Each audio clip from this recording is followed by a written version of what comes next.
Amém. Paz do Senhor, igreja. Amém. Tudo bem com vocês? Felizes?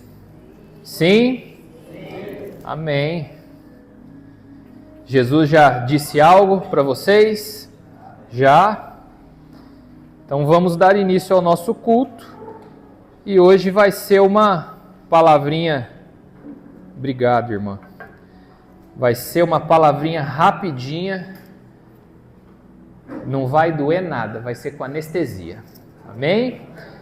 O texto de hoje vai ser o de Marcos 11, 12 ao 14. Marcos 11, 12 ao 14. Esse é um texto conhecidíssimo, que é aquele famoso texto que Jesus amaldiçoa a figueira. Alguém já leu esse texto? Já? Alguém tem medo dele? Amém, eu também. Podemos? Encontraram? Verso de número 12 diz o seguinte: E no dia seguinte, quando saíram de Betânia, teve fome. E, vendo de longe uma figueira que tinha folhas, foi ver se nela acharia alguma coisa. E, chegando a ela, não achou senão folhas, porque não era tempo de figos. E Jesus, falando, disse à figueira: Nunca mais coma alguém fruto de ti. E os seus discípulos ouviram isto. Amém?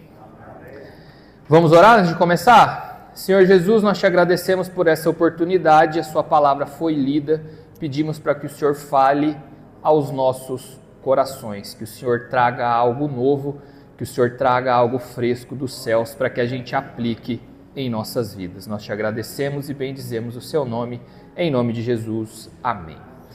Queridos, esse texto de Marcos 11, ele se encontra exatamente em uma gaveta. Como assim?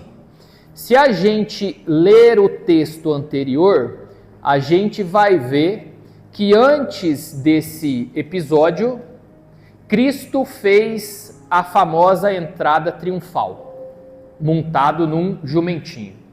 Aí nós passamos por esse texto e depois desse texto nós já vemos Jesus entrando no templo e expulsando ali os vendilhões do templo que vendiam animais, aquela coisa toda. Então esse texto fica exatamente nessa gaveta. E para que a gente tenha o entendimento do que significa isso do ponto de vista espiritual, esse texto que Cristo amaldiçoa a árvore aqui, basicamente esse texto retrata como estava a vida espiritual do povo de Deus naquela época. Eles tinham um templo muito grande, um templo muito chique, que aparentava estar ali pujante, aparentava ter muitas folhas, só que de fato, quando se achegava dentro do templo, percebiam que o templo estava cheio de pessoas vazias. Então, esse texto, ele retrata exatamente a condição espiritual daquele tempo. Jesus vendo, e ele diz assim, parafraseando, ora, tudo isso muito lindo, aparenta ser espiritual, aparenta ser crente, tem cara de crente, mas no íntimo não é crente. Tem folha, mas não tem fruto. Então, do ponto de vista espiritual, é isso aqui. Todo mundo entendeu o contexto? Maravilha? Então agora vamos ver o que a gente pode aplicar na nossa vida prática. Porque basicamente é isso que a gente precisa, pegar o texto e aplicar na nossa vida. E o verso 12 inicia assim: E no dia seguinte. A primeira coisa que o verso 12 diz é isso: E no dia seguinte. E a primeira coisa que a gente questiona aqui é no dia seguinte a quê? Jesus, ele fez a entrada triunfal dele, e aí ele foi para Betânia, E a Bíblia diz assim: e no dia seguinte, ele estava voltando para Jerusalém. E isso é um ponto que a gente precisa ter em mente na nossa vida. Sempre tem um dia seguinte. O dia anterior a esse fato, Jesus fez a entrada triunfal. Só que tinha um dia seguinte. E no outro dia ele encontrou uma figueira mentirosa. E na nossa vida é assim. Às vezes hoje a gente está vivendo a nossa entrada triunfal. Mas amanhã a gente se depara com uma situação que a gente nem imagina que poderia acontecer na nossa vida. Às vezes hoje o dia foi mal. Hoje o dia não foi muito bom.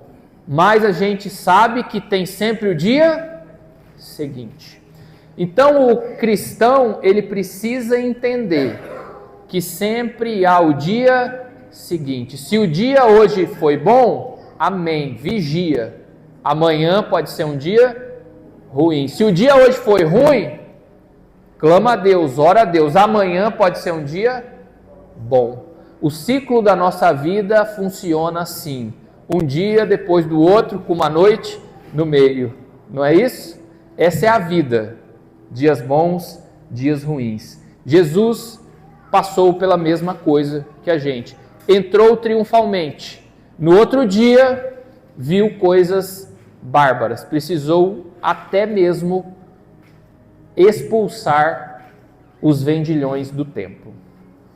E aí o texto segue e diz assim: e no dia seguinte, quando saíram de Betânia. A Bíblia situa exatamente de onde Jesus estava saindo. Ele estava vindo de Betânia. Quando a gente vai estudar o que significa Betânia, existem algumas traduções do que quer dizer lá na etimologia, né? E tem alguns tradutores que dizem assim: Betânia significa casa da miséria. Então olha que interessante, Jesus estava saindo de um lugar que na etimologia do nome aqui disse casa da miséria, e estava indo para Jerusalém. E nesse entremeio ele sentiu fome. E ele foi para uma localidade onde ele achou que teria frutos. E não tinha frutos, só folhas. E aqui a gente aprende uma coisa. Muitas vezes a gente está saindo de um lugar miserável, difícil, em busca de uma Jerusalém. Em busca de um lugar que você fala, aqui vai resolver. Só que nesse entremeio a gente encontra uma figueira mentirosa. A gente acha que tem fruto ali, mas não tem. E às vezes a gente é a figueira. Tem gente saindo de um lugar, precisando de ajuda, precisando de um apoio, passa na nossa vida e aparentemente a gente teria frutos, mas na verdade não tem. Se você é a figueira, começa a orar a Deus, porque não é bom estar nessa condição de estar aparentando algo que não é. Só que a Bíblia diz assim, Jesus estava saindo de Betânia. Eu quero profetizar na vida de alguém aqui que eu não sei quem é. Eu declaro na sua vida que você está saindo de Betânia. Você está saindo da miséria. Você está começando a se encaminhar para onde Deus quer que você se encaminhe.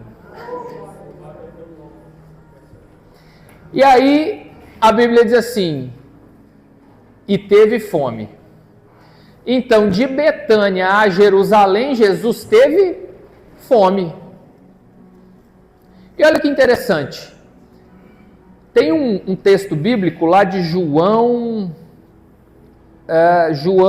11:18, que diz assim: Betânia distava 3 quilômetros de Jerusalém. 3 quilômetros praticamente é da igreja na nossa casa, quem mora numa distância média. Então, basicamente é rápido, né? Não é muito distante. Então, Cristo estava nesse percurso. E a Bíblia diz assim: ele teve fome. Olha que coisa. Em um percurso tão curto, Cristo teve fome. E fome é um sentimento natural. Todo mundo tem. Provavelmente alguém deve estar falando assim: Mateus, dá uma acelerada, que eu estou com fome, preciso ir embora. Amém? Vocês vigiam, irmão. Não é nem 8 horas ainda. Percebam uma coisa: cuidado com as distâncias curtas. Cuidado com os tiros curtos. Ah, não vou, é só daqui ali. Queridos, ninguém tropeça em pedra grande. A gente tropeça em pedra pequena. Eram 3 quilômetros. Jesus teve fome nesse percurso pequenininho. A gente costuma se preparar para os grandes eventos. Vigio para não adulterar. Vigio para não roubar. Vigio para não me embriagar. Vigio para coisas grandes, para aqueles pecadão. Não é assim? Cuidado com os pecadinhos, entre aspas, muitas aspas. Não existe os pecadinhos, né? Mas aquelas coisas que a gente não costuma dar muita importância. Ah, é rapidinho, o tiro é curto, é só de Betânia, nem vai dar para sentir fome. Cuidado, porque a fome às vezes ela acontece no tiro curto. A necessidade chega ali e é a hora que a gente precisa vigiar. Estão me entendendo aqui? Alguém já tropeçou? Pedrinha pequena? Quem nunca, né? Então assim, eu estou livre da pornografia. Agora, aquela curtidinha na fotinha do Insta ali, aquela ali o dedinho chega a coça. Estão me entendendo? O tiro curto é um problema, porque a gente não vigia nele. O Senhor manda dizer, vigia no tiro curto. Vigia no primeiro gole. Vigia, porque é nele que você cai. Amém? Amém. E aí, verso de número 12. Desculpa, verso de número 13. O verso de número 13, ele segue e diz assim: E, vendo de longe uma figueira que tinha folhas, foi ver se nela acharia alguma coisa. E antes de entrar exatamente nesse verso, vamos entender o contexto. Essa árvore aqui, que Cristo foi até ela, a famosa figueira, essa árvore, ela tinha uma característica. Quando ela tinha folhas, era sinal que também tinha frutos. Então, se tinha folha, também tinha frutos. E aí, verso 13, Jesus olhou de longe e viu que ela tinha folhas. E ele foi até ela. E aí, queridos, a gente aprende uma outra coisa aqui. A figueira que tem folhas, a primeira coisa que ela faz é tirar a pessoa do caminho dela. Jesus estava indo sentido o templo, Jerusalém. Teve fome. Viu a árvore de longe que tinha folhas e ele pensou, olha, você tem folhas? Tem fruto. Então ele se desviou de onde ele estava indo para ir até a árvore se alimentar. E pasmem vocês, não tinha fruto. Cuidado para você não ser a figueira das folhas, para que você não corra o risco de tirar as pessoas do caminho. Não tem nada pior do que a gente desviar alguém do caminho dela. Isso é terrível. A característica da figueira com folhas e sem frutos é essa. Aparenta ser algo que não é, e por isso chama atenção para ela e tira a turma da rota. Muito cuidado. E aí, Jesus segue e chega até ela. E a Bíblia diz assim: e chegando a ela, não achou senão folhas. Chegou nela, olhou e achou o quê? Folhas. Não tinha mais nada, só folha. E aqui a gente aprende uma coisa com Cristo. Isso não é espiritual, não é um mistério que o anjo vai desenrolar um manto, mas é algo prático. Quer descobrir se alguém tem frutos ou só folhas? Se aproxime. Eu chamo isso carinhosamente de teste da aproximação. Quer descobrir se a pessoa é o que ela diz que é? Chega perto dela. Ah, eu sou um bom pai, é? Vou chegar perto então e vou olhar se é mesmo. O teste da aproximação não mente. Você chega perto e olha, aí você vai ver com seus próprios olhos se tem fruto ou só folha. Está com dúvida a respeito? Ah, será que a igreja é de Deus mesmo? Naquele lugar é uma igreja de Deus? Entra e olha. Será que fulano é homem de Deus? Chega perto dele. Será que fulano é honesto? Se aproxima dele. Você vai descobrir exatamente quem a pessoa é se aproximando dela. Você já conheceu alguém que você admirava, você olhava a pessoa e falava: rapaz, essa pessoa deve ser gente boa. Chegou perto dela, trocou meia horinha de conversa com ela, você fala: rapaz, melhor se eu não tivesse conhecido, hein? Já aconteceu com vocês? Não é assim que acontece? Teste da aproximação. Chega perto e constata. Está com dúvida? Aproxima. Amém? E aí, queridos, a Bíblia diz assim: não achou senão folhas, porque não era tempo de figos. E aqui é o ponto. Jesus chegou próximo da árvore, constatou que ela tinha folhas, mas não tinha figos. E a Bíblia explica por que ela não tinha figos. Ela não tinha figos porque não era tempo de figos. E aqui é o erro que a gente incide várias vezes, e eu incido também. A gente não precisa dar figo se o tempo não é de figo. Você não tem obrigação nenhuma de dar fruto se não é tempo de fruto.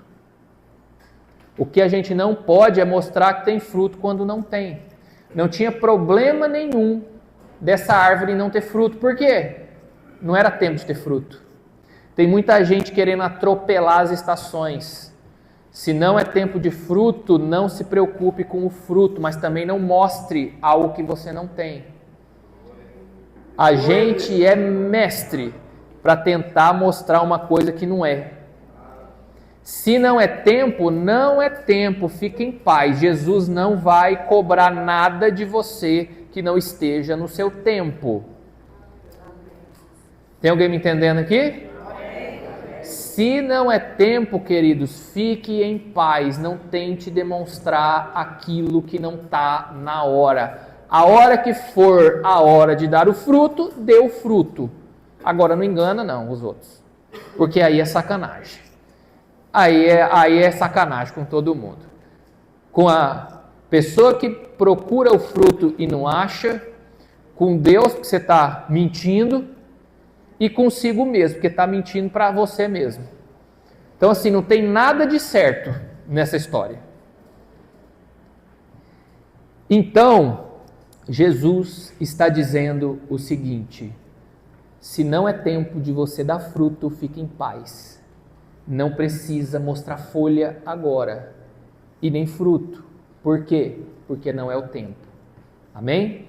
Amém. E aí entramos no verso 14.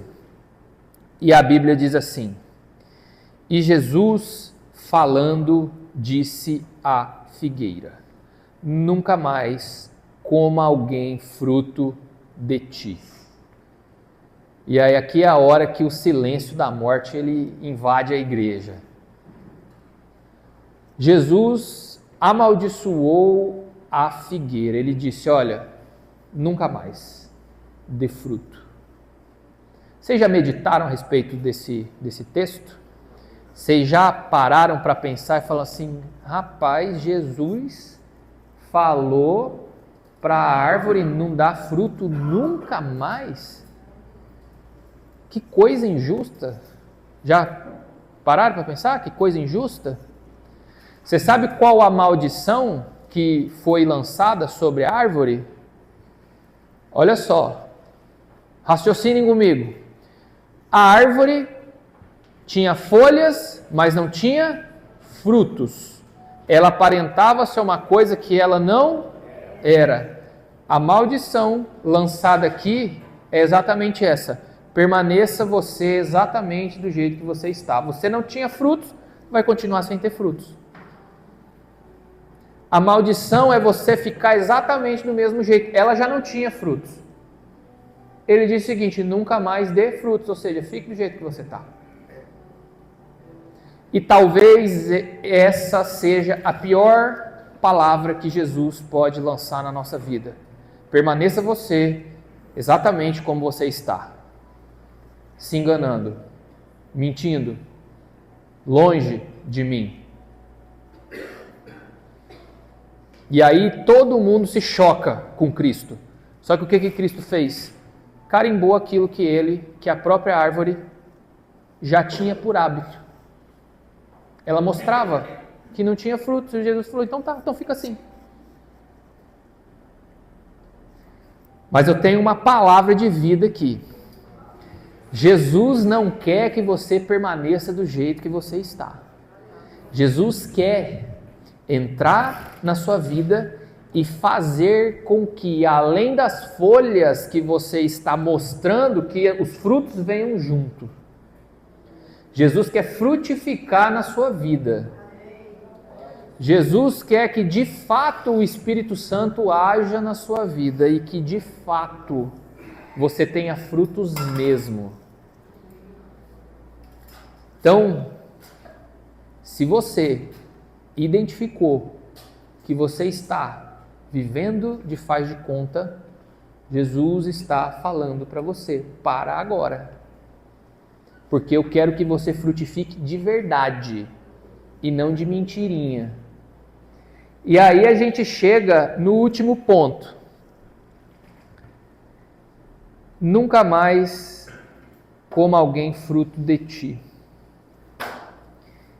Isso daqui talvez seja a parte mais importante de tudo que foi dito aqui. Se você não anotou nada e se você conseguir entender essa parte, eu vou para casa com o espírito em paz.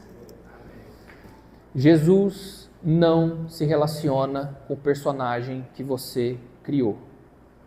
Jesus não se relaciona com personagens. Jesus não se relaciona com coisas mentirosas. Jesus não fala com aquilo que você acha na sua mente e só nela. Jesus se relaciona com pessoas reais.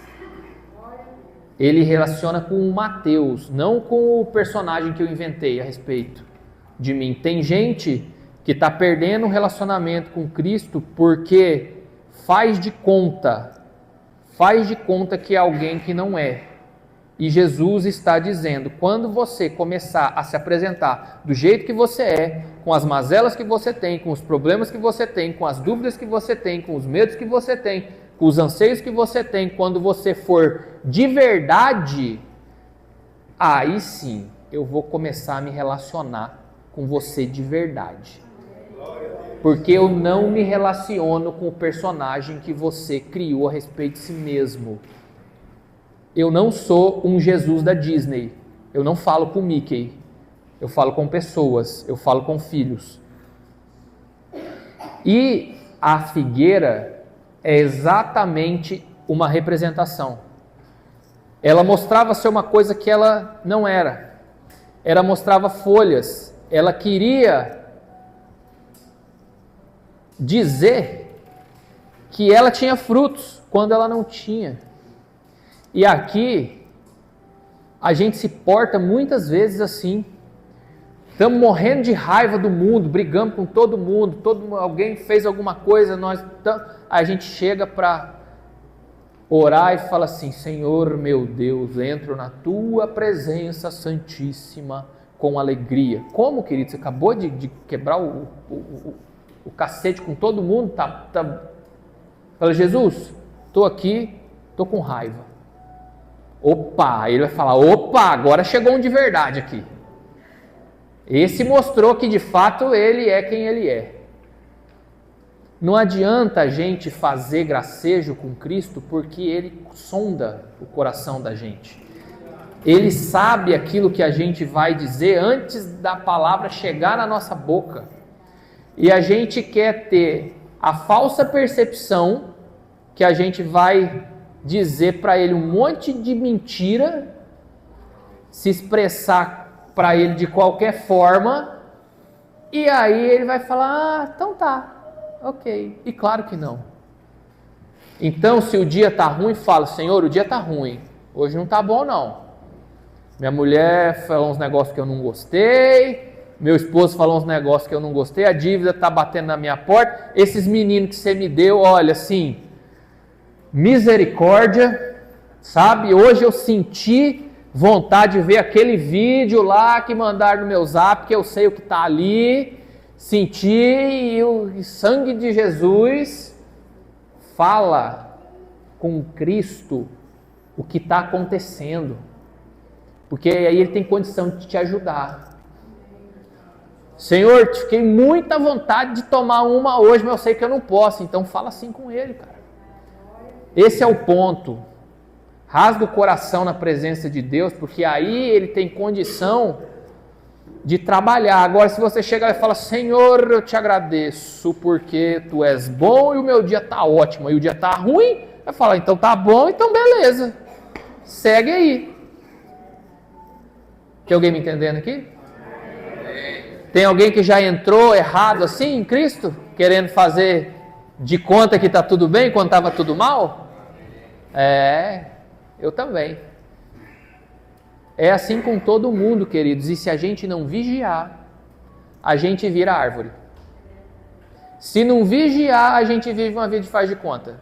Se não vigiar, a gente qualquer coisa. Aí, isso aqui, para a gente encerrar esse ponto e ir para o próximo, isso aqui acontece muito. Casal abençoado está vindo para a igreja e briga. No carro fala barbaridades. Parece que a calçada da igreja ela é santa. Pisou na calçada da igreja, doido pega na mão, então bota um sorriso na cara. Querido, você acha mesmo que você vai enganar Jesus? A gente precisa parar de ser menino, de achar que a gente consegue ser mais santo que o santo, ser mais esperto do que o Deus que criou tudo, cara. A gente tem que parar com isso. Quando a gente parar de ser menino, Jesus vai parar de tratar a gente que nem menino e vai tratar a gente que nem uma pessoa madura. Tem alguém me entendendo aqui? Amém. E aí, queridos, nós já nos encaminhando aqui para o finalmente, o último exemplo que o Senhor me incomodou aqui, rede social. Tem gente que mexe no Instagram, Facebook, etc, etc. Ali, o Instagram, vamos dizer assim, talvez seja o centro nervoso da mentira, né? Aí por quê? Você não posta no dia que você tá ruim, né? É sempre o prato de comida top, sempre, eu e meus filhos lindos, e meu esposo maravilhoso, etc, etc. Sim ou não? Ou você postou já aquele dia, falou, tô devendo no banco. Hashtag. Partiu. Ninguém faz isso, né? Queridos, tem gente que tenta passar uma vida irreal. Aí pega o Instagram, as redes sociais, o WhatsApp, etc, etc, e fica postando coisas que são incompatíveis com a sua vida. Eu não estou dizendo para você sair postando sua intimidade, seu dia ruim, etc, etc.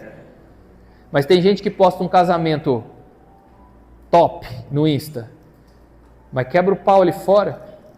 E o pior, todo mundo sabe. É ou não? Sim ou não? Então, querido, se você tem essa postura, o Senhor manda dizer, para que está feio. Amém? Rede social é uma extensão da nossa vida hoje, né? E tem gente mentindo lá. E tá todo mundo vendo. Ah, não prospero. A gente tá sabendo que não prospera. Porque tá mentindo. Tá mostrando coisa que não é. Não tô dizendo para você sair abrindo seu coração para todo mundo, não. Postando em Instagram. Vigia. Mas estejam alinhados com a tua vida. Que a sua vida seja de fato a expressão de quem você é. Se o dia está mal, reconheça e entregue a Cristo. Se o dia está bom, reconheça e entregue a Cristo. E aí a roda gira. Amém? Amém. Se os irmãos do louvor quiser vir, pode vir. E aí, queridos, Jesus, a Bíblia encerra dizendo assim: e os seus discípulos ouviram isto. O que os discípulos de Cristo ouviram? Ele falando para a figueira: nunca mais dê fruto. Esse mesmo texto que os discípulos de Cristo ouviram, os discípulos de Cristo que estão aqui também ouviram. Alguém ouviu aqui que não pode viver de faz de conta? Alguém aqui ouviu que Cristo não se relaciona com o personagem? Alguém aqui ouviu que se não é tempo de fruto, não precisa dar fruto? Sim ou não? Sim. Então você também está comprometido com aquilo que foi dito aqui, porque aquilo que foi dito para eles foi repetido aqui na palavra. Agora você tem conhecimento, vocês também ouviram. E se vocês ouviram, vocês se comprometem com o entendimento e a aplicação.